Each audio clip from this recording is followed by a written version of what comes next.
Om Ajnanatimamlasya Chanansalashlakya Chakshurunritam Yena Tasmai Shri Gurave Namah. Shitchetayamanopistam Staptam Recording in progress. Shvamapakadamyam Dadati Svapadantikam Vandeham Shiru Shiyuda Padakamalam Shigam Vaishnavam Shah Shri Rupam Jagajatam Saganaraganatam Vitam Tam Sajivam Sadvaitam Savadutam Parijana Saitam Shri Krishna Chaitanya Devam Shri Radha Krishna Padan Saganalita Shri Vishakam Vitam Shah He Krishna Karuna Sindhu Dina Bandhu Dhyat Pate Gopesha Gopka Kanta Kanta Namastati Tapta Kanchana Gaurangi Radhe Vrindavaneshwari Vishabhana Sutadevi Pranamama Haripriya Vankha Kautabhasha Kripa Sindhavasha Patinam Pavanabhyo Vaishnavyo Namo Namo Jaya Shri Krishna Chaitanya Prabhu Nityananda Shri Advaita Gadadhar Shiva Sadi Gaura Bhaktavana Hare Krishna, Krishna Krishna, Hare Hare, Hare Ram, Ram, Hare Hare. Hare Krishna. So today we will discuss the last chapter. We will discuss together on the 5th canto, chapter 10. The discussion between Jad Bharat and Maharaj Raghuna. Today we will do the first half till text 14. That's a bit more than halfway. And tomorrow we will finish the chapter. So, Bharat Maharaj, he became a deer. He became a deer due to his attachment, more or less insane attachment. But that insane attachment was caused by Krishna. And then in his next life he became the great soul named Jad Bharat. Jad means dull, inert. So when we read about his activities and many words of Jad Bharat, because he keeps his mood very internally, it is not clear whether he is attached to the material realm or attached to Krishna in devotional service. But some verses make it extremely clear that Jad Bharat was a great devotee. In the 3rd verse of the 9th chapter, it is mentioned that he could remember the incidents of his past life. Bhagavata kama bandha vitvamsana Shravana smarana guna vivarana charana ravinda. Within, he was always thinking of the lotus feet of the Lord, and chanting the Lord's glories, which saved one from the bondage of fruitive action. This was what Jad Bharat always was thinking. He was not an impersonalist or a jnana yoga. He was an exalted bhakti yogi. He learned his lessons as he was so disturbed that by his foolish attachment that he became a deer, that in this world he decided not to become attached to anything in this world at all. Not to any deer, not to the father, not to the mother, not to the brother, not to anyone who would treat him with respect.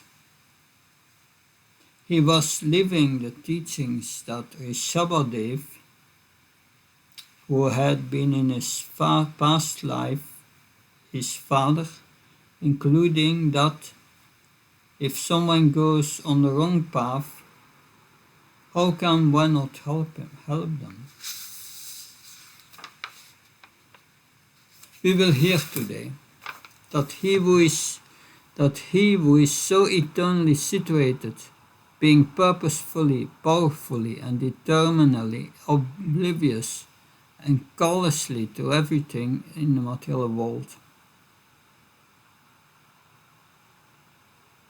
that we will hear about him. He did not care that his father was disturbed by his activities. His father tried to teach him and he refused to learn anything. When his father told him to sit down, he would stand up.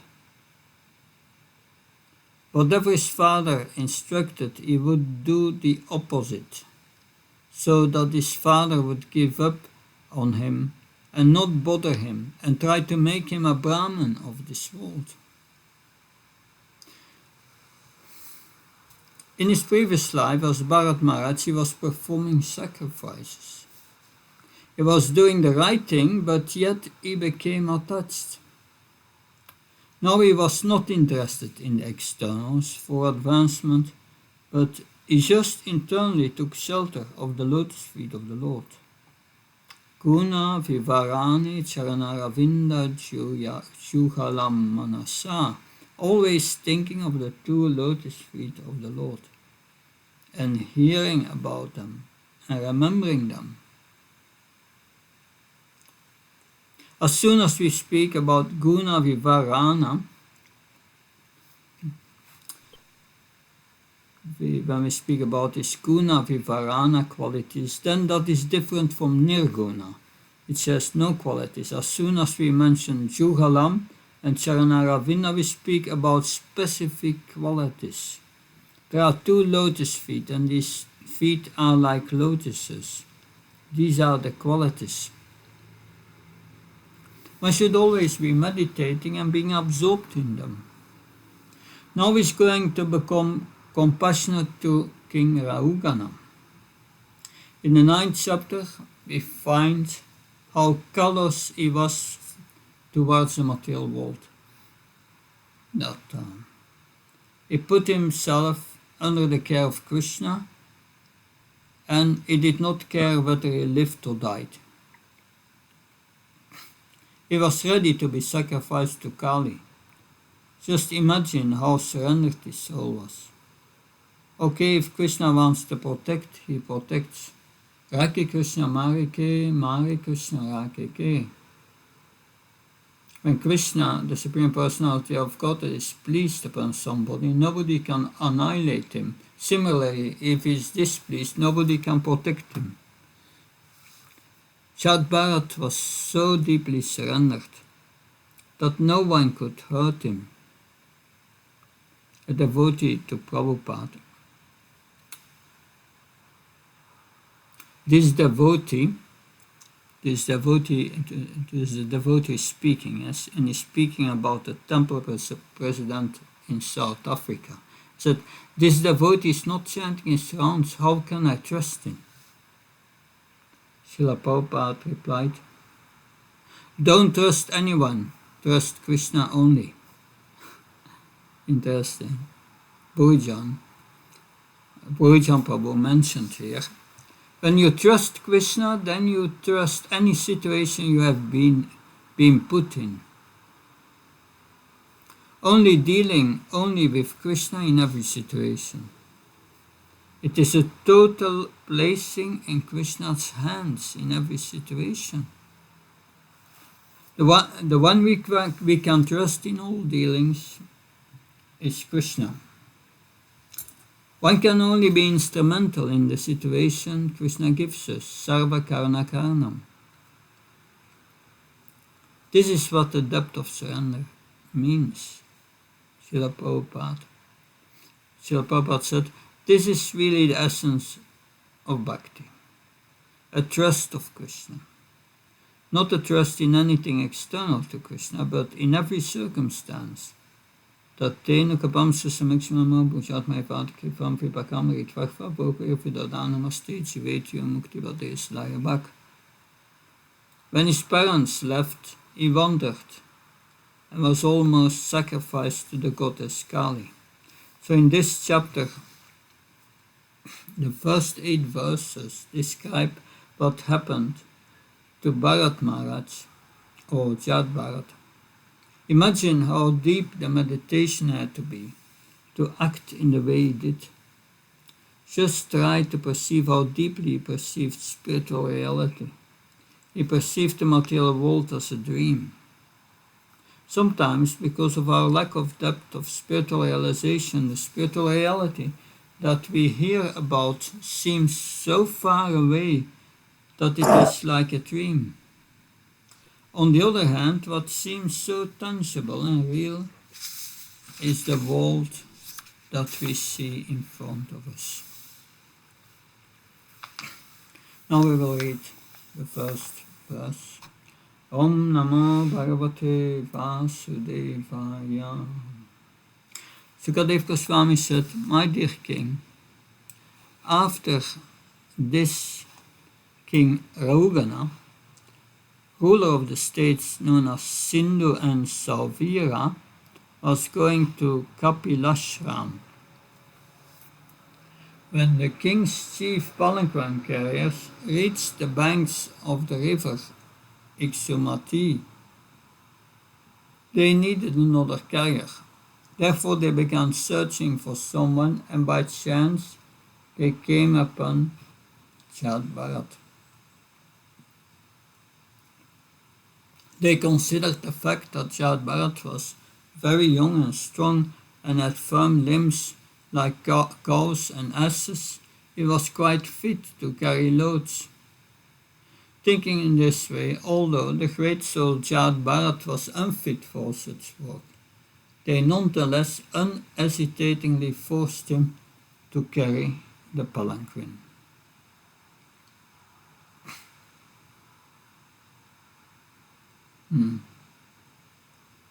So, after he had been saved by the goddess Kali, so then Jad Bharat was engaged as a palanquin carrier, as we see here. It's mentioned here Kapilashram. Prabhupada says this is in Bengal where Kapila Muni had retired. He retired there after leaving Binda Sarovar, that's Bhubaneswar. He went more south towards the Bay of Bengal. Every year at the advent of Kapila Muni, there is a big festival there. So carrying a palanquin is very difficult. You are carrying the heavy weight of a person. You put it on your arms and shoulders, and you need to coordinate with the other carriers. Your steps have to be exactly timed on your side of the palanquin. Your right foot has to go forward when their right foot has to go forward. It doesn't seem to be comfortable in a palanquin either. It is very strenuous, but yet it is a means of being carried.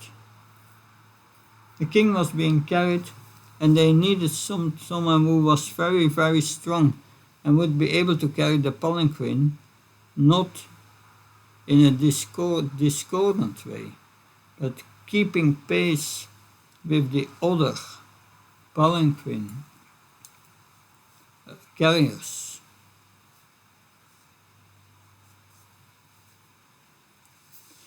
They were searching someone, and by chance they came up Jad Bharat. They saw that this person wasn't very intelligent, he was dumb, couldn't speak, but yet he was very strong and powerful. It was a fact that Jad Bharat was very young and strong, like cows and asses. He was quite fit to carry loads. But Jad Bharat was internally always meditating on the lotus feet of the Lord. Text 2.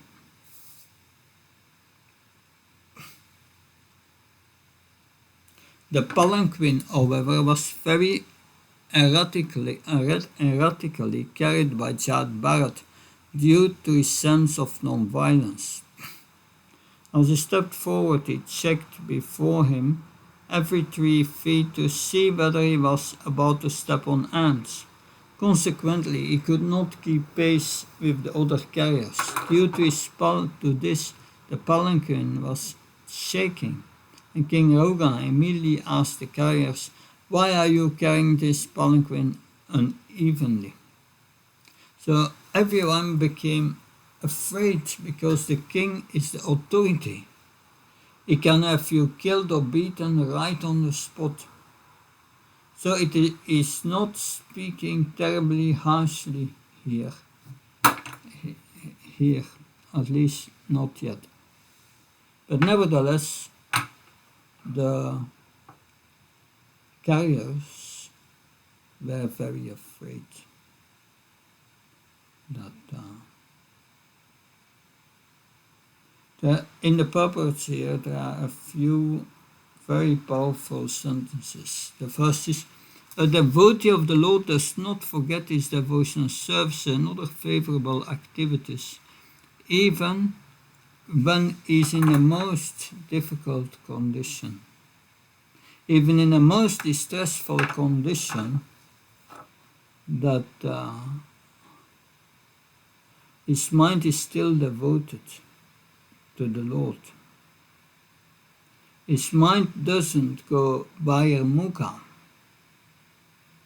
He doesn't forget Krishna. He doesn't forget his devotional service. So he's protecting the ants. His non-violence is a sub-religious principle favorable to Krishna consciousness, but he did not forget the primary practice of always thinking of Krishna with devotion or devotional service. So the first principle we heard, that his mind was so focused in his internal character of the lotus feet of the Lord, he did not give up his principles for anything. This was his reality. What is going on externally was fleeting, temporary. So the vision of a devotee is to please Krishna. This cannot mean neglecting the children of Krishna. He was seeing all living entities related to Krishna. He was not independently compassionate. Prabhupada says. It was compassion as an adjunct of devotional realization, not in the mode of goodness. Not that I step on ants and I just think it's my karma. No, one must be heartfelt and compassionate. Text 3.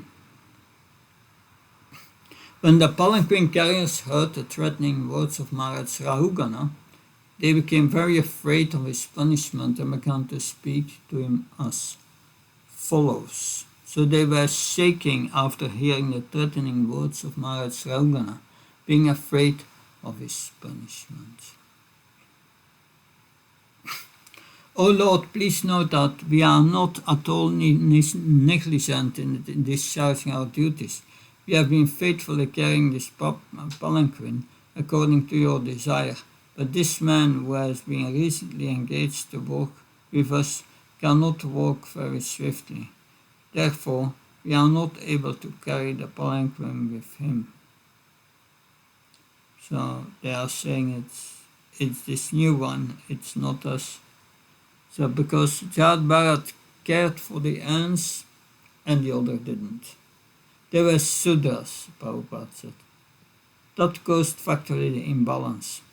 If they were all Sudras, then everything is balanced.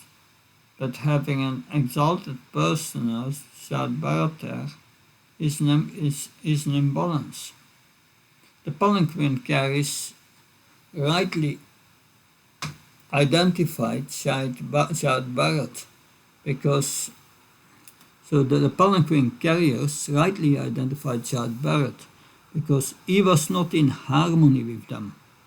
This was due to his consciousness. His consciousness was different. Now I have here text 5. Maybe someone can read text 5? Hare Krishna Maharaj. Thank you.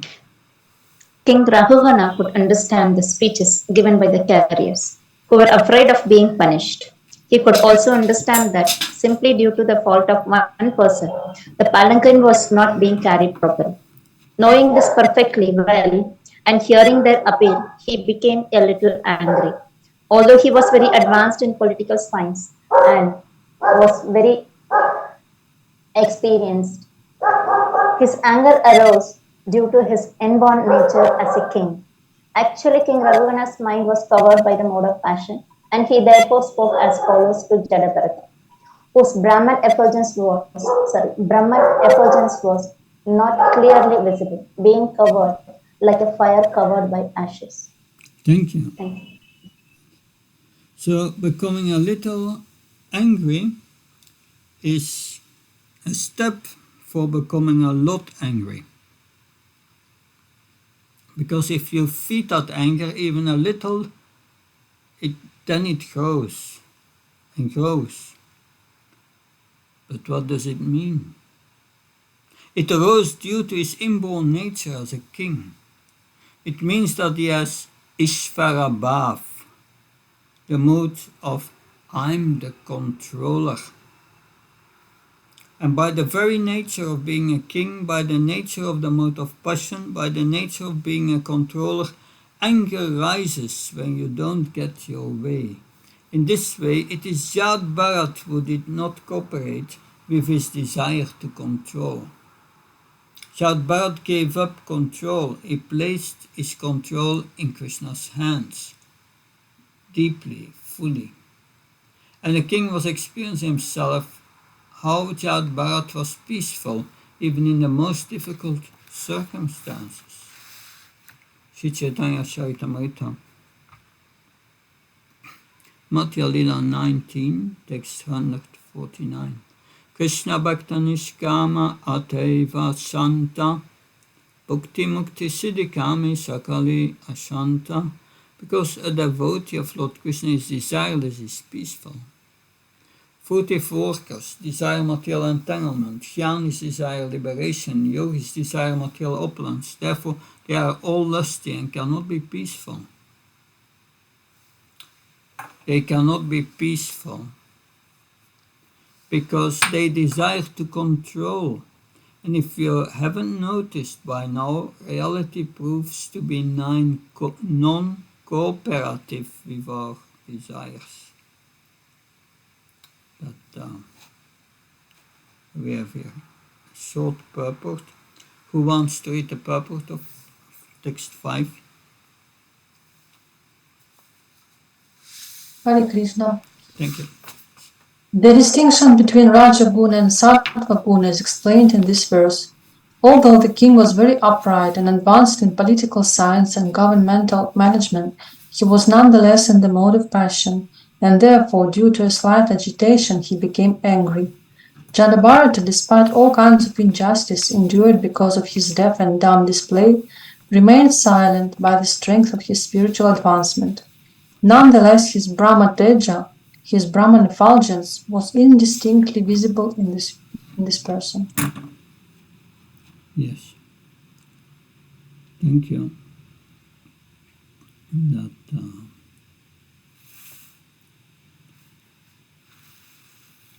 So, before King Raghunath gave an indirect warning to all the palanquin carriers, and now he's going to directly address Shad Bharat.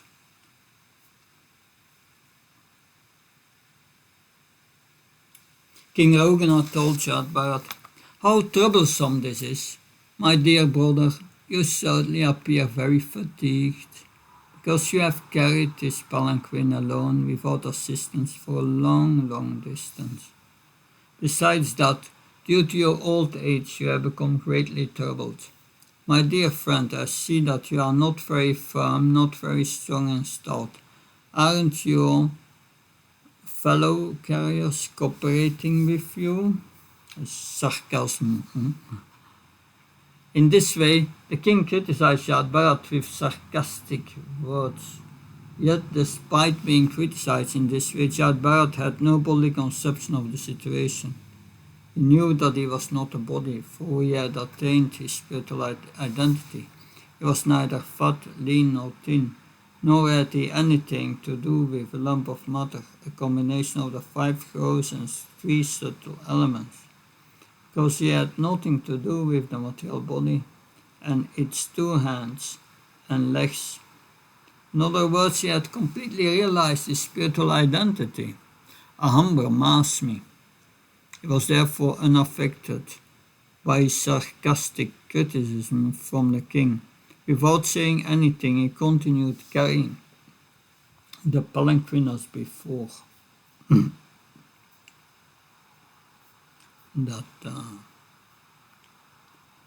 So this is perfect sarcasm. Shad Bharat had no false ego. If someone touches us physically or mentally in a way that we don't like, then there is an arising of the false ego followed by passion and ignorance and a rise of a sense of retaliation. But Shad Bharat had no false ego. He was advanced. He was remembering that due to my attachment I became a deer. Now I don't care for anything in this world. He knew that he was not his body. He had attained his spiritual identity. He had nothing to do with a lump of matter. He had completely realized his spiritual identity. Aham Brahmasmi. So know for certain that this cannot be bluffed. If you read again from the middle of the purport here. This body was very strong and stout, in sound condition and quite competent to carry the palanquin. Due to his being free from the body conception, the sarcastic words of the king did not at all affect him.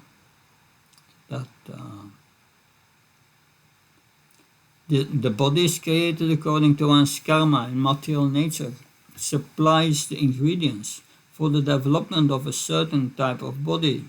The soul the body covers is different from his bodily construction.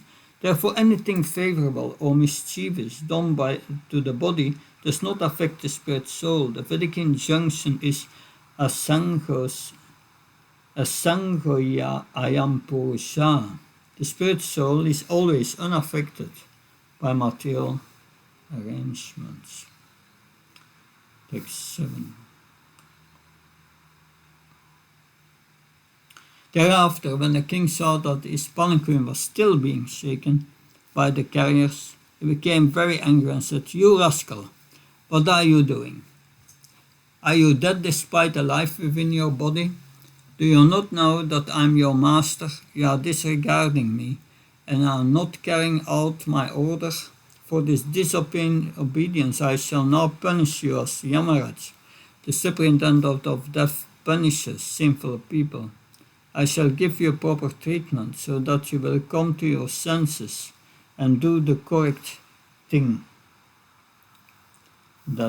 So now the king shows his anger. He was furious, thinking himself a king. Madness means deep illusion, not seeing the reality. He could not recognize the actual nature of Shad Bharat.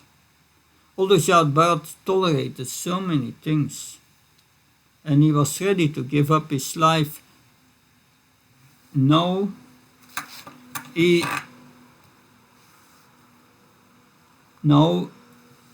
going to speak as if he is in defense of himself, but his actual motivation is different. it is compassion. Text 8. Thinking himself a king, King Raugana was in the body concept of life and was influenced by the material nature's mode of passion and ignorance. Due to madness, it chastised Jad Bharat with uncalled for and contradictory words. Jad Bharat was a topmost devotee and the dear abode of the Supreme Personality of Godhead. Although considering himself very learned, the king did not know about the position of an advanced devotee situated in devotional service. Nor did he know his characteristics. Although considering himself very learned,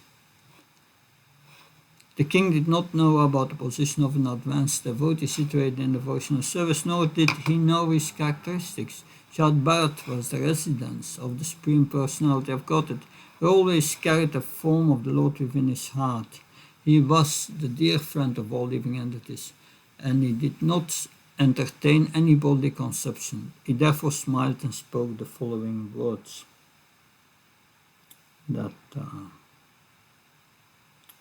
So we will read from the purport a few lines down here. Being self-realized, Jad Bharat, who was fully situated on the transcendental platform, did not at all become angry. Instead, he smiled and began to deliver his teachings to King Raugana. So a highly advanced Vaishnava devotee is a friend to all living entities, and consequently is a friend to his enemies also. In fact, he does not consider anyone to be his enemy. Surya Sarvadenam, Srimad Bhagavatam 3:25-21. Sometimes a Vaishnava becomes superficially angry at a non-devotee, but this is good for the non-devotee. The saintly curse is also a benediction. There is an example of Narada Muni becomes angry with two sons of Kuvera, Nala Kuvera and Manigriva. Here we change now from prose to verse again. Text 9. Pramana vacha Vadyoditam vyaktam avipralambam Bhaktu Samesya Yadivirabhara Canto Yadisya Adigam Yamatva Piveti Rasana Vidam Pravada. The great Brahmin Jad Bharat said, My dear king and hero, whatever you have spoken sarcastically is certainly true. Actually, these are not simply words of chastisement, for the body is the carrier. Actually, these are not simply words of chastisement, for the body is the carrier. The load carried by the body does not belong to me. I am a spirit soul. There is no contradiction in your statements, because I am different from the body. I am not the carrier of the palanquin. The body is the carrier. Certainly, as you have hinted, I have not labored carrying the palanquin, for I am detached from the body. You have said that I am not stout and strong, and those words are befitting a person who does not know the distinction between the body and the soul. The body may be fat or thin, but no learned man would say such a thing of the spirit soul. As far as the spirit soul is concerned, I am neither fat nor skinny. Therefore you are correct when you say that I am not very stout. Also, if the object of this journey and the path leading there were mine, there would be many troubles for me. But because they relate not to me, but to my body, there is no trouble at all. So these are very deep instructions. So this is also characteristic of the Vedic literature. a clear distinction between the soul and the body, the person and his vehicle. You cannot find this anywhere else in any other religious tradition. This is fully clear in the Vedic tradition. Because this is clear, the distinction between the activity of the body and the activity of the soul can be made clear. In other religious traditions, they do not have this clear distinction. Thus, they can say anything and declare it religious. They say the world is given to us for our enjoyment. They come up with so many foolish things because of a lack of clear basic philosophy. We have a clear philosophy because we are not a body. Chapter 2, Bhagavad Gita. Unless we understand this, how can we understand what our real self-interest is? We won't be able to do. If I'm the body, then my service should be to my body, my family, my country. But as soon as I understand that I'm a soul, Jivera Svarupa Hoin Nityera Krishnera Nityadas. Who I am is Krishna's servant. My identity leads to my activity. Can someone read the purport of 9, please? In Bhagavad Gita, it is stated that one who is advanced in spiritual knowledge is not disturbed by the pains and pleasures of the material body. The material body is completely separate from the spirit soul, and the pains and pleasures of the body are superfluous. The practice of austerity and penance is meant for understanding the distinction between the body and the soul, and how the soul can be unaffected by the pleasures and pains of the body. Jadabharata was actually situated on the platform of self-realization. He was completely aloof from the bodily conception. Therefore, he immediately took this position and convinced the king that whatever contradictory things the king had said about his body did not actually apply to him as a spirit soul. Hare Krishna. Thank you. The attachment of the mind is to enjoy the body. Because of my identification with the body as me. The mental identification to enjoy with the body gives us a full identification with the body and everything possessed by the body. Aham mameti. I'm the body and everything is mine. We experience pleasure and pain due to projected misidentification by the mind. This illusion has nothing to do with us. I read text 10 now. Stalyam kashyam vyadaya adayascha shutridpayam kalitcha characha nitraratir manuraham adashucha tehena chatasya himena shanti. Fatness, thinness, bodily and mental distress, thirst, hunger, fear, disagreement, desires for material happiness, old age, sleep, attachment for material possessions, anger, lamentation, illusion, and identification with the body, with the self, are all transformations of material covering of the spirit soul. A person absorbed in the material bodily conception is affected by these things, but I'm free from all material bodily conceptions. Consequently, I'm neither fat nor skinny nor anything else you have mentioned.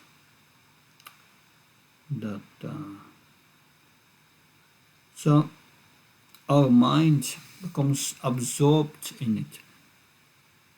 Therefore, we heard from King Rishabhadev's teaching in 551. Tapodi Putrikayena Sattvam Sudyeyas Magamasakyammanantam.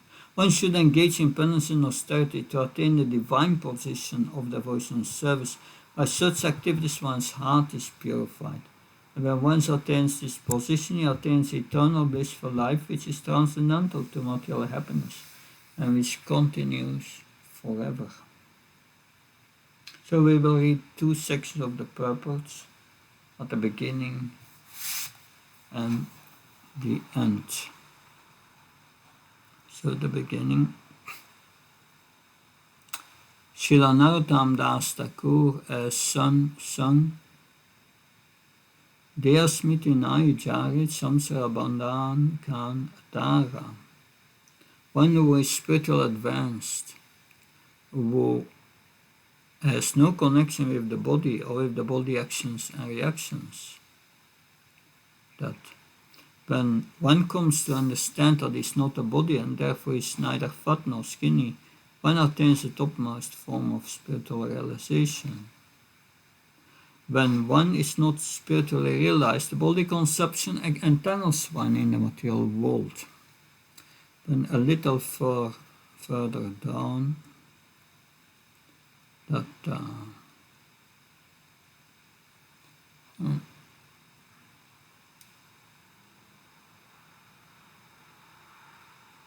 just a moment.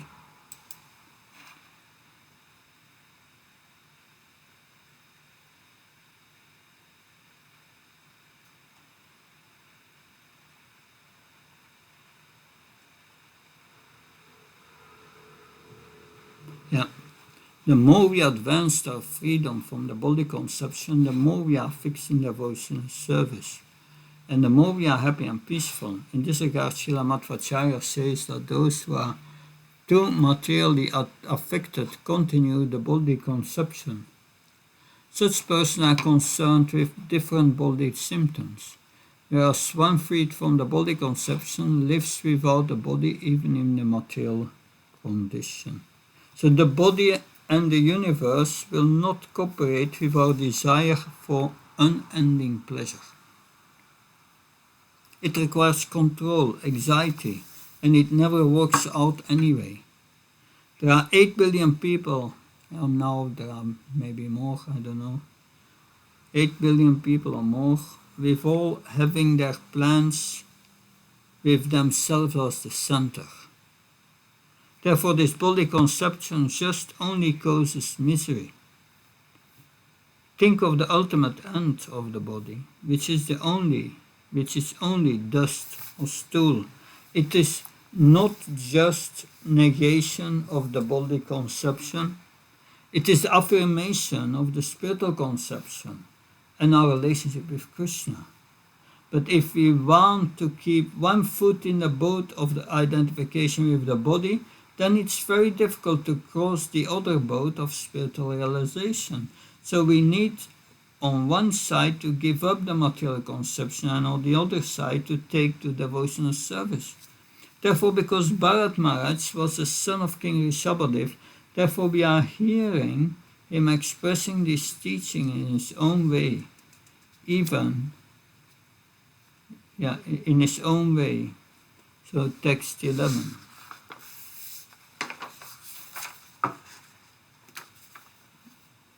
Yeah, 11.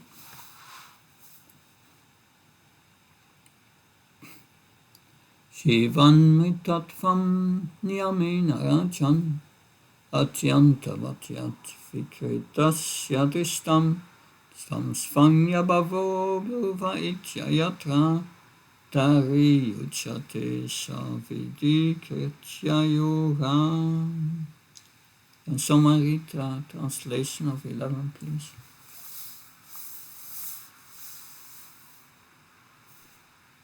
My dear king, you have unnecessarily accused me of being dead, though alive. In this regard, I can only say that this is the case everywhere because everything material has its beginning and end. As far as your thinking that you are the king and master and are thus trying to order me, This is also incorrect because these positions are temporary. Today you are a king and I am your servant, but tomorrow the position may be changed and you may be my servant and I your master. These are temporary circumstances created by providence. So, Bharat, Chad Bharat is personally experienced this because 2 lives ago he was a king. That if you consider that you are the master now, but soon the position may be changed, then immediately you become more respectful. So, a little in the purport.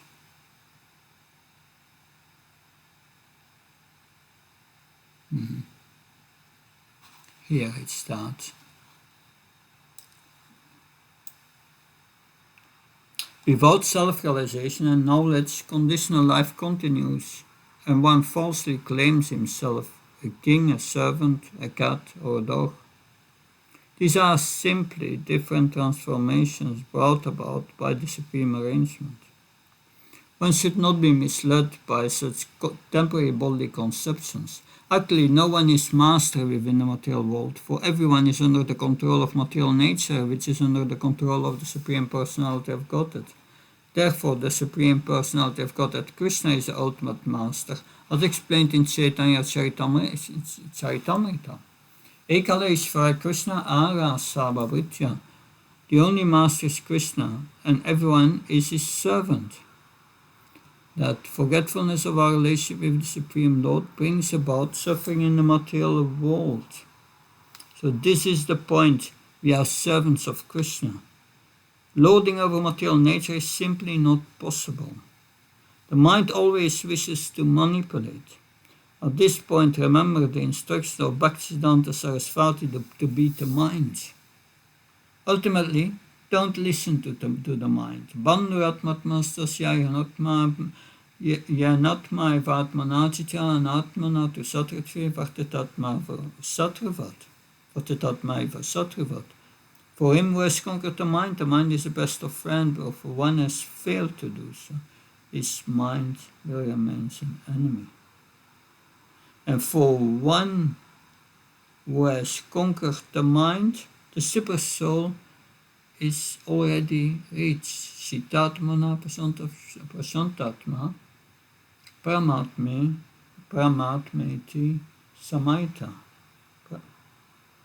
So forgetfulness of our relationship with the Supreme brings about suffering in the material world. This one simple sentence is so important. Everyone suffers in the material world, and what is the cause of our suffering? The cause of our suffering is forgetfulness of our relationship with the Supreme Lord. We therefore experience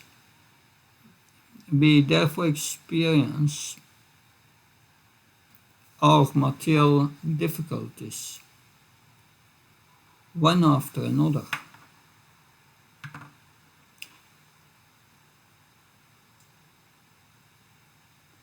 Rishabhadev, up to the point of burning in the fire of the forest, was not suffering because he had realized that he was a servant of Krishna. This is the reality of the situation. The world will not cooperate with our desire. It may do now and then and give us a short break before the next suffering comes. 12. Vishesha Buddha Vivaram Manaksha Pashami Anavya Vaharatonyat Ka Ishvara Tatra Kim Ishitavyam Tatabhyajam Karavama Kinte. Can someone read text 12, please?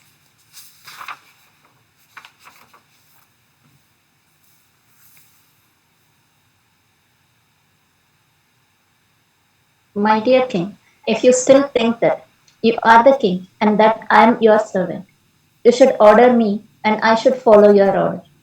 I can then say that this differentiation is temporary and it expands only from usage or convention. I do not see any other cause. In that case, who is the master and who is the servant.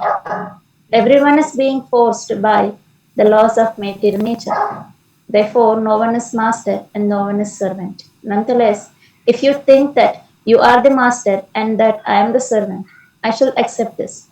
Please order me. What can I do for you? Thank you. So externally, as everyone talks, you are the king and I'm your servant externally, but everyone is forced by the laws of material nature. No one is servant or master, everyone is under control of material nature. If you want to act on that level, then I also will act on that level. But internally, there is something completely different going on. Krishna deals with us like that too. He gives us hints. Do you want to be the king? Then Krishna gives us the taste and some realization. Krishna wants and sees what we want. He wants to see what we want. So can someone read this text of the part of text 12?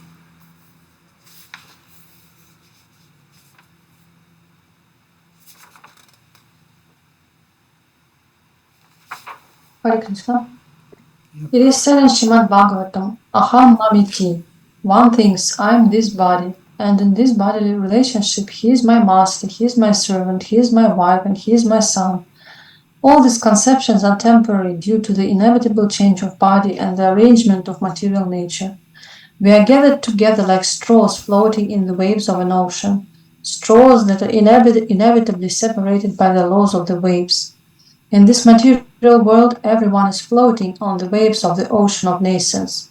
As described by Bhaktivaibhava Thakura, Michhi Mayara Vasha Yachha Phese, Khachha Habu Dubu Bhai, Jiva Krishna Dasa E Vishvasa, Karleta Ara Dukhanai. Srila Bhaktivinoda Thakur states that all men and women are floating like straws on the waves of material nature. If they come to the understanding that they are the eternal servants of Krishna, they will put an end to this floating condition. As stated in Bhagavad Gita 3:37, Kama esha krodha esha rajaguna samubhavah. Due to the mode of passion, we desire many things, and according to our desire or anxiety, and according to the order of the Supreme Lord, material nature gives us a certain type of body. For some time we play as master or servant, as actors play on the stage under someone else's direction. While we are in the human form, we should put an end to this nonsensical stage performance. We should come to our original constitutional position, known as Krishna consciousness. At the present moment, the real master is material nature. Vihe Shaguna Mahima Maya Duratyaya, Bhagavad Gita 7:14. Under the spell of material nature, we are becoming servants and masters. But if we agree to be controlled by the Supreme Personality of Godhead and His eternal servants, this temporary condition ceases to exist. So Srila Prabhupada was asked once in an airport, what is your vision? Srila Prabhupada replied, I see so many flopping dead bodies. So this purport on text 12 is very instructive. If you understand that we are eternal servants of Krishna, then there is no more misery. It is a matter of agreeing to be under the control of Krishna through the control of his servants. If one does that and accepts everything in Krishna's service, trusting Krishna in all circumstances, then this temporary condition of material existence ceases to exist. Unmata matta jadavatsva samstam yatasyame virashikikshitena artakiyam bhavata siksitena stabdha pramatasya sapistapesa. My dear king, you have said, you rascal, you dull, crazy fellow, I'm going to chastise you, and then you will come to your senses. In this regard, let me say that I live like a dull, deaf, and dumb man. I'm actually a self-realized person. What will you gain by punishing me? If your calculation is skewed and I'm a madman, then your punishment will be like beating a dead horse. There will be no effect. When a madman is punished, he is not cured of this madness. That now text 14, the last text of today. Sukadev Goswami said to Maharaj Pariksit when King Raghunatha chastised the exalted devotee Jad Bharat with harsh words, that peaceful saintly person tolerated it and replied properly. Nescience is due to the bodily conception, and Jad Bharat was not affected by this false conception. Out of his natural humility, he never considered himself a great devotee, and he agreed to suffer the results of his past karma. Like an ordinary man, he thought that by carrying the palanquin, he was destroying the reaction of his past misdeeds. Thinking in this way, he began to carry the palanquin as before. So here, Maharaj Pariksit is requested to place himself completely in Krishna's hands, because also his death is coming. Jad Bharat preached to him, but not from the point of anger. That's important. So this is the last purport. Someone can read it, please. Purport text 14. An exalted devotee of the Lord never thinks that he is a Paramahamsa or a liberated person. He always remains a humble servant of the Lord. In all reverse conditions, he agrees to suffer and reserves of his past life. He never accuses the Lord of putting him into a distressed condition. These are the signs of an exalted devotee. Tattenukampa susumekshamani. When suffering reversed conditions, the devotee always considers that the reverse conditions are the Lord's concessions. He is never angry with his master. He is always satisfied with the position his master offers. In any case, he continues performing his duty in devotional service. Such a person is guaranteed promotion back to Godhead, as stated in Srimad Bhagavatam 10.14.8. Tattenukampa susumikshamano munjan evatma kritam vipakam hridvag vapurvir vidhan namaste jivet mukti pade sadai bhak. My dear Lord, one who constantly waits for your causeless mercy to be bestowed upon him, and who goes on suffering the reactions of his past misdeeds, offering you respectful obeisances from the core of his heart, is surely eligible for liberation, for it has become his rightful claim. Thank you. So when this simply ABC instruction is taken to a higher level, a deeper level, it is enough to bring us back to Godhead. Because one can see Krishna in everything and anywhere, with full surrender and full love and faith that one is being cared for. It isn't easy, otherwise everyone would go back to Godhead. It takes depth. That is what life is meant for practicing this type of Krishna consciousness. Hearing what this life is, what the consciousness is, and bring it into practice the best we can. Meaning not succeeding, then trying again and become a little more humble, then trying again and hearing more, becoming humble and trying again, then some failure, getting proud with the successes, then fall down again, pick up yourself and try again, hearing more, hearing Shastra, becoming more dependent. When we are ready to leave this world, we are hoping that this process is complete. And to make it more exciting, we don't know when that time is. That is the dependence on the Lord, waiting for His causeless mercy. So Krishna gives His devotees His Kripa Shakti, and He gives them the freedom to bestow it as they like. He decided to give His mercy, Jad Bharat. He was also merciful to the ants, not stepping on them. So saintly persons are attracted to pious people because there is a receptivity into that. They want to harmonize their desires with the Lord's desires. The conditioned soul wants the opposite. Chad Bharat decided to bestow his mercy on King Raghunath Maharaj. He spoke on an eternal level. Now the king understood that this is not an ordinary person. Now we are going to hear in the next lesson what he said. So this was the section of today. Any question or comments?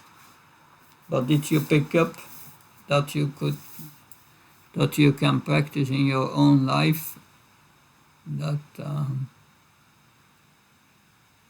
So please.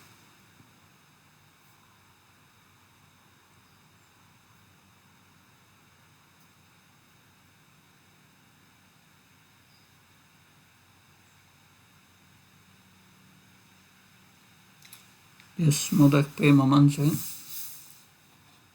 Hare Krishna, thank you very much for these nice explanations. I have one question, if I may ask. It was in the text 10. There's somewhere there, it was the sentence, one who is spiritually advanced has something like has no connection with material body. So my question is, and of course, because of that, he's not disturbed when body is in pain or whatever. My question here is, how does such a person really experience when there is some really like traumatic situation happening with his body, like body like very diseased or in a great pain? Does he even feel the pain, or he doesn't feel the pain? Or can you maybe illuminate a little bit this? When we go back to the first canto, I think it's 174 or 175 purport, Srila Prabhupada writes, the spirit soul has its own thinking, feeling and willing in the unconditional state also. Unconditional state, in the liberated state. He has his own thinking, feeling and willing. So originally we had our own thinking, feeling and willing in the spiritual world, which is the spiritual body itself. It's not a different element. There we are the spirit, the body, the spiritual body. But that spiritual body and that spiritual thinking, feeling and willing, you can only use in the service of Krishna. From the moment you want to use that in the service of Krishna, you get a material body, a subtle and a gross, and your mind and intelligence becomes different from the soul. But the process of liberation is by hearing, we become purified. We have to purify this subtle body. As long as we have this subtle body, we identify with the body and we suffer. But how do we purify the body, this subtle body? Subtle body has three elements: manas, buddhi, ahankar. Material intelligence in the mind with thinking, feeling and willing in this world. And because this buddhi and this manas, they are contaminated, they are forming an ahankar, a false ego. That's why we identify with the body. But then how to purify, how to get rid of this subtle body? Because it's because of this subtle body that we are suffering. It's because of this subtle body that we are going from one body to another. How do we purify the mind? Krishna says clearly in Bhagavad Gita, Man mana, think of me. If you have Krishna in the mind, you become purified by thinking of Krishna. By thinking of Krishna in devotion, we become purified. How do we purify the intelligence? Different ways. By hearing Krishna's instructions, by thinking through Shastra, that by hearing Bhagavad Gita, Srimad Bhagavatam, and by performing devotional service, Dadami Buddhi Yogam Tam, Krishna gives us spiritual intelligence, realizations, and that helps to dissolve this material intelligence. So that's the process. By the process of bhakti, the mind and the intelligence becomes purified. It becomes spiritualized. And when it's spiritualized, the material, subtle body is dead, gone, disappeared. And that situation is called Jivan Mukta. And Jivan Mukta, Iyayasya Aredasya Karmnamana Sagari, Nikolash Abhavasya Jivan Mukta Sauchate. One who acts always with his body, mind and words and convictions in the service of the Lord is imperceptibly liberated. So he has surpassed liberation. And this material subtle body has become spiritualized. So his thinking, feeling and willing is again done by the spirit soul, not by the subtle body. And the material body is like a covering, like a drunken man. A drunken man does not know whether he wears clothes or not. He doesn't know. And he's in that situation. He's not aware of the material body. He identifies with his spirit self. And that's a covering. And there's a slight, maybe still a slight sense that it is there or not. But yeah, if the material mind is still, even if that, of course, the influence is there still from the modes, that he has still the gross material body. But we will see further explained in the next section. Prabhupada will reveal that.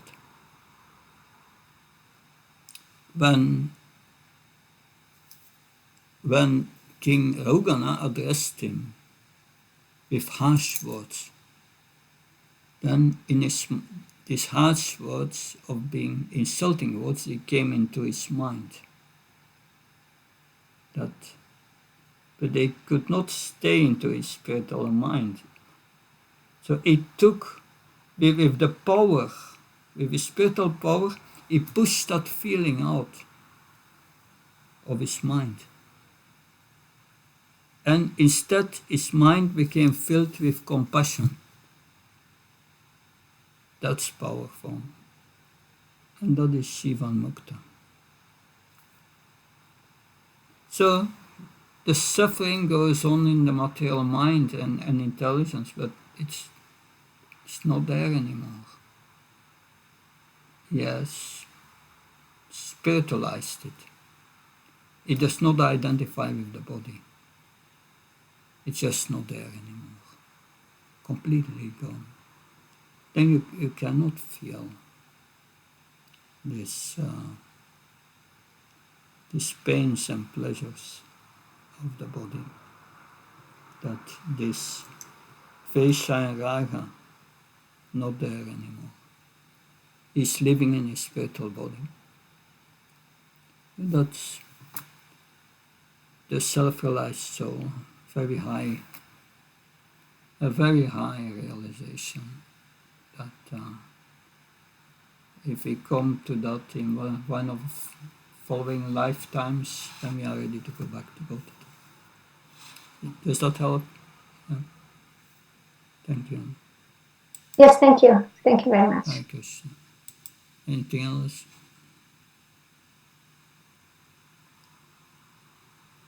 Yes, Mother Lila Madhuri, please.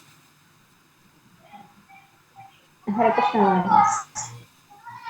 Maharaj, whenever we talk about how to control the mind, always the answer will be Savai Mana Krishna Padara Vindayo.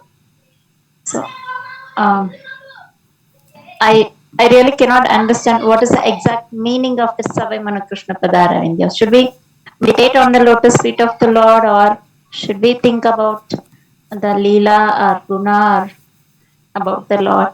How is that, Maharaj? Yes, this comes from, I think, the 9th canto of the Bhagavatam. This is Sukadev Goswami telling Maharaj Parikshit about that Ambarish Maharaj. He was always absorbed. He used everything in the service of the Lord. So Savaimana Krishna Padarvandayam, he used his mind to meditate on Krishna, on his lotus feet. So we should use the mind in Krishna's service. That's the point there. Always. If we don't use the mind in Krishna's service, the mind will use us in his service, in the service of this attachment and aversion. And that's what it's mentioned here. We should use our mind in Krishna's service. We can, mind means thinking, feeling, willing. You can do your deity worship with feeling for Krishna. You can thinking how to feed him, what to cook, what to do. That thinking, feeling, willing, yeah. And I desire to do that and to cook this and that and serve Krishna in that way. Or I want to do book distribution. I make plans with my mind for and my intelligence to organize a program. But use your mind always in the service of Krishna. Never let the mind use you and in the service of attachment and aversion. That's dangerous. So and it goes further. Vashamsi Vaikuntha Gunanavarnane. When you speak, you should always speak in relation to Krishna or Krishna's service and not about mundane things. That. Karo Arya Mandir Marjana Disha. Your hands you can use for cooking, cleaning, and so on, or making garments for the Lord. But always use it in the Lord's service. So use everything we have in the Lord's service. And that's a pure devotee. He uses only what he has in the Lord's service. So that's the meaning of this verse that will be discussed in detail in the 9th canto. Does that help? Whereas the mind plans for the services even while chanting. So how to control that? Yeah, that's second class. First class is you say to your mind, okay, that's a very good idea. We will do that right after chanting. But now chanting and trying to feel Krishna in the heart. No. And that's first class. So you have to tell your mind, oh, it's okay, but wait a bit. Let me chant first. That's the way. Okay. Thank you. Thank you very much. Then we are looking forward to tomorrow to hear the reply from King Raugana. And he will not have understood much. He understands he's a saintly person, Chad Bharat, and he asks for forgiveness, but then he asks questions, and he's completely in the body concept of life. We will see. But then it will take 2 more chapters to clarify that and to teach him. Hopefully for us, we don't need two chapters. Yeah. If we would only need hearing 2 chapters and become realized, but anyway, it's good to hear. King Rogana is like one of us. So we hear his doubts, and then the doubts are clarified in the next chapters. Good, I'm looking forward to see you tomorrow, same time, to finish the chapter. Thank you. Hare Krishna, Jai Prabhupada. Hare Krishna. Hare Bol. Recording stopped.